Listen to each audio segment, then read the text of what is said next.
Well, hi everybody, welcome back. This is Kim. Thank you for clicking on this video and visiting my channel. This is an important video. It's going to be a little bit long because I have some self-defense tips in here for you. But basically yesterday a Doordash driver was shot while delivering. It was a young woman in Southern California. And this is pretty scary. So, yeah.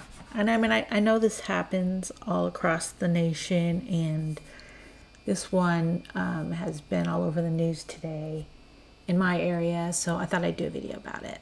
And not specifically about this particular shooting, but how we can keep ourselves safe. So, what happened? Well, first of all, the woman who was shot is okay. She's in the hospital. She's stable, so that's good news. She was taken to the hospital, now expected to be just fine. But she was shot while delivering for DoorDash. She said someone was following her and then shot at her. We don't know many details about the shooting. Did they know each other? Was it random? Did he target her for some particular reason? You know, they're not telling us anything. So this is just, I found a nice, short, concise article basically saying what happened. A female food delivery driver was shot while apparently trying to fill an order in the La Mirada area late Tuesday.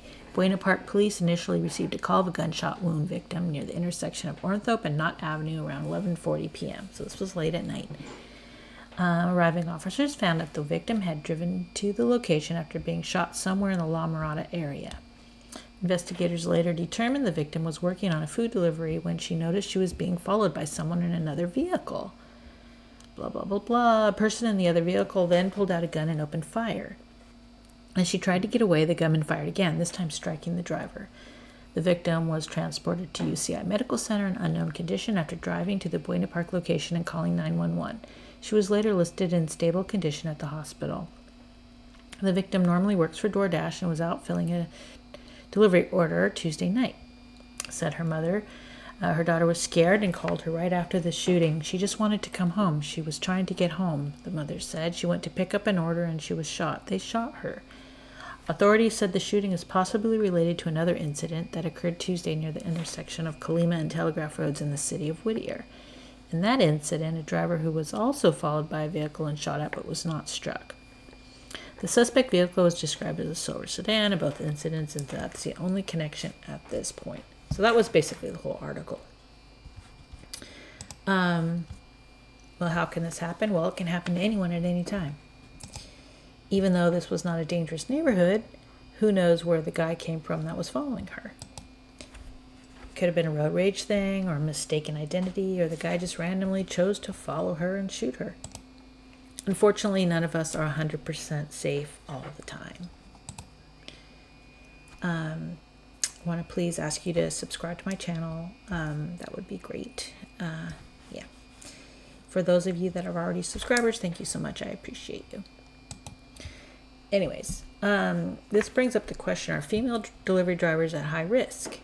So this is always in the back of my mind when I do food delivery. I generally deliver during the day, not that that really matters, but it gives me way more visibility of who's nearby, and I feel safer than at night. When I deliver at night, my husband's with me, which makes me feel like much less of a target. I think that a female delivering food or just out shopping, going for a walk, whatever, a female out at night alone is more of a target than pretty much anyone else, other than maybe a child alone. How can women, or anyone actually, protect themselves? Well, the woman who was shot at said that someone was following her. She could have called 911 at that point when she noticed the car following her. Also, if you think someone is following you, drive to a crowded place or to a police station. Don't go home. Don't go to an area where no one is around. If you call 911 and tell them that someone is following you and that you don't feel safe, they will instruct you where to go and what to do. Better be safe than sorry. You know, even if you're a food delivery driver and you drive into an area that you don't feel safe, you don't have to deliver that food. You can contact DoorDash and tell them, hey, I don't feel safe, and they will instruct you to do whatever, take the food back or whatever. So don't put yourself in a situation where you feel unsafe. Now, if you don't know someone is following you and you're walking up to your house or wherever and someone sneaks up and attacks, then you don't have time to call 911. So instead, they say you should scream, run, do whatever you can to get away. You can invest in a mace spray that attaches to your keychain, and as you get out of your car, walk anywhere, have your hand on it so it's easy to use if needed. The following slides will talk a bit about self-defense. I found these tips online, and I must admit I'm not sure I would have thought of them on my own. I am not a self-defense person. I wanted to find some good solid advice to share, not just talking about this article and what happened, but let's turn it around and maybe help some of you stay safe. So because the majority of my channel audience is food delivery drivers, this information is important, not just for women, but even men can use these strategies. I'm not an expert in any of this. I found all of this online. If you find some inaccuracies in anything that I've said, please, put that in the comments below.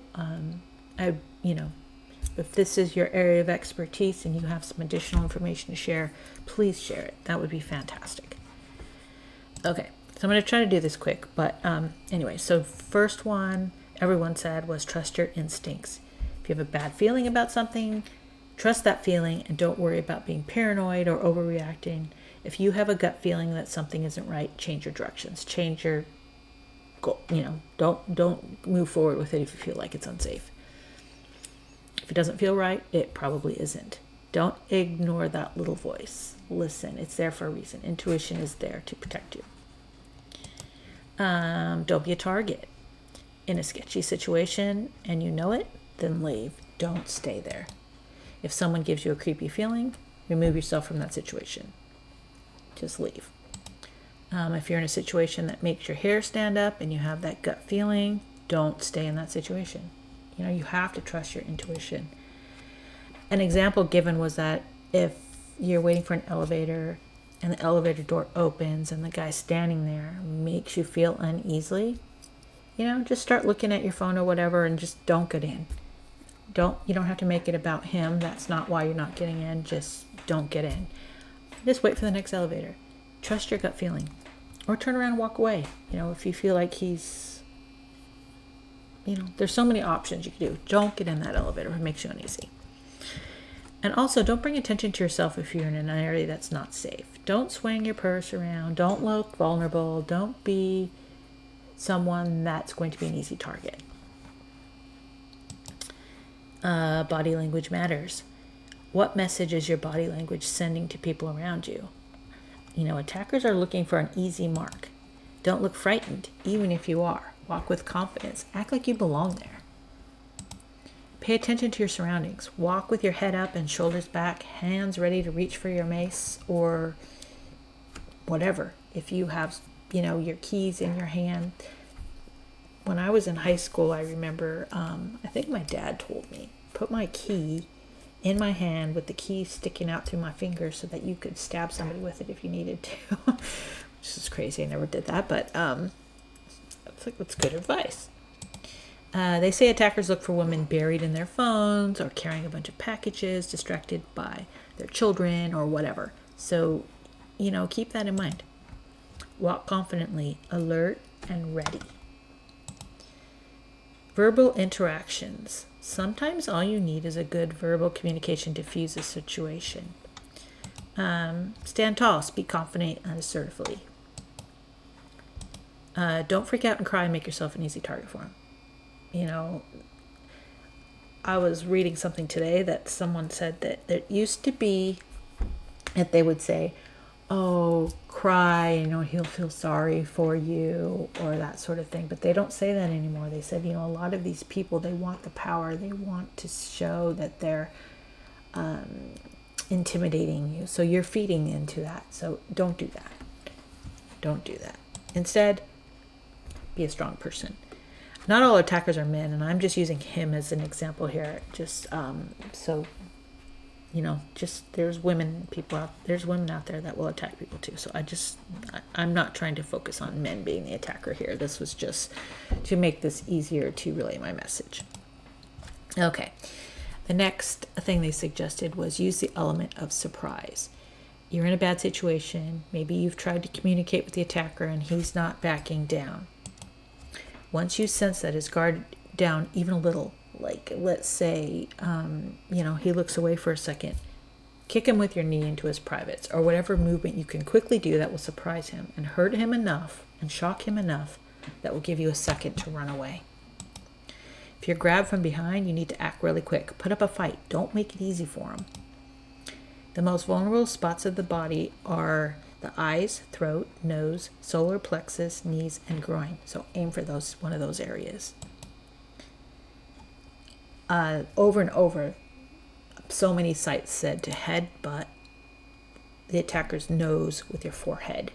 So that pain will shock them enough to give you a second to get away.